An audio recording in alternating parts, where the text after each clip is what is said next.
All right, let's try this. Spring training, maybe we'll agree on this. Let's go to Florida, and FiOS1 CJ Papa has had the really tough assignment here to be in sunny Florida for the week, first in Tampa, now in lovely Port St. Lucie.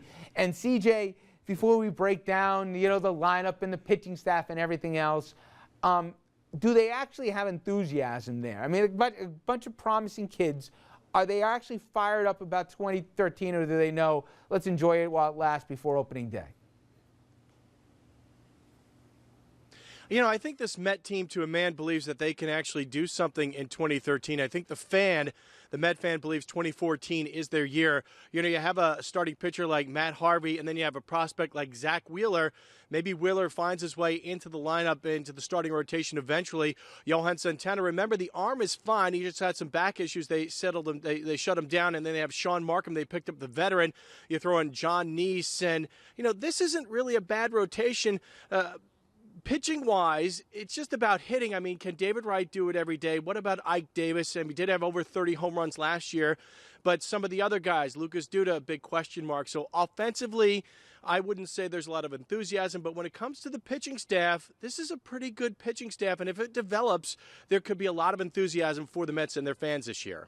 Seriously, my college outfield was a better hitting outfield than the Mets have this year. But let's move on to the issue that kind of overwhelmed the offseason, whether it was the Hall of Fame voting or what's happened with biogenesis or whatever in Florida, and that's PEDs.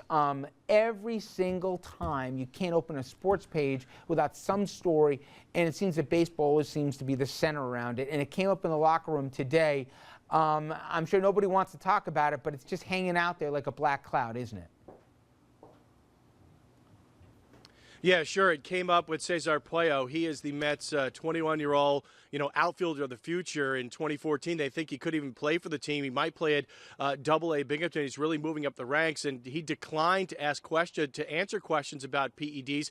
He is allegedly linked to the Miami Ferd Biogenesis, which is accused of, giving PEDs to a lot of the stars, including Alex Rodriguez. And, he didn't say anything, but some of the other players were talking about PEDs and sort of what kind of black cloud it puts over the game.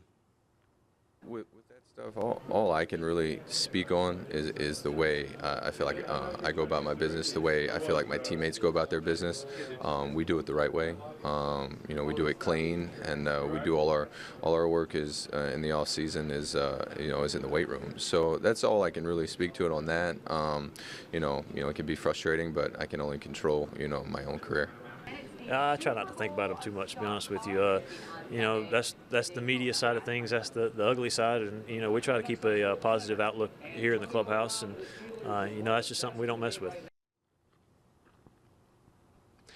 And Rich, one of the beauties of Port St. Lucie as opposed to Tampa, it's just really set up for the fans. Very easy for the Met fan to wander about the place and watch the players. So it was easy for us to talk to them about PEDs and, the black cloud it puts over sports and, baseball in particular. And here's what the people we caught up to had to say. And you don't know who's clean these days, until they get a better testing system, to weed out all the, the guys that have done it.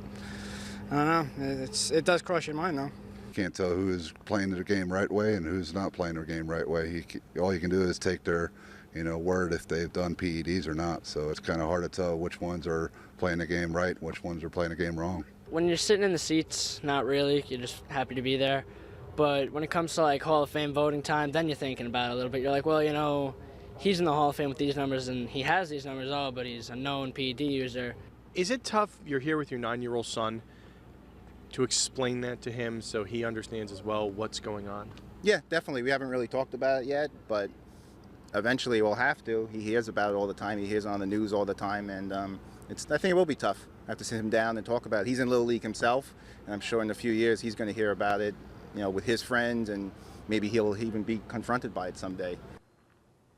And Rich, I don't know what it is about baseball as opposed to the other sports, football, basketball, or hockey, but this is just a very passionate subject for people. They just don't want to see their baseball players take PEDs. All right, CJ. I know you're going to be for the balance of the week down there in Port St. Lucie. Keep it up. You guys are doing a great job down there, and we'll be checking in tomorrow night. Again, that's CJ Papa down at the Mets camp. I will say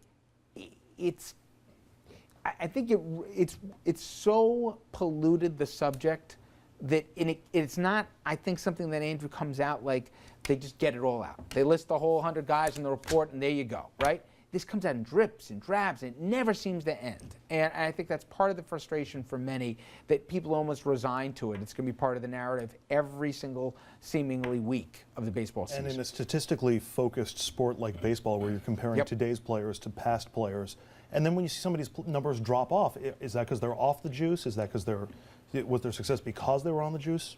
Yep. All right, we're going to wrap things up when we come back. Stay with us.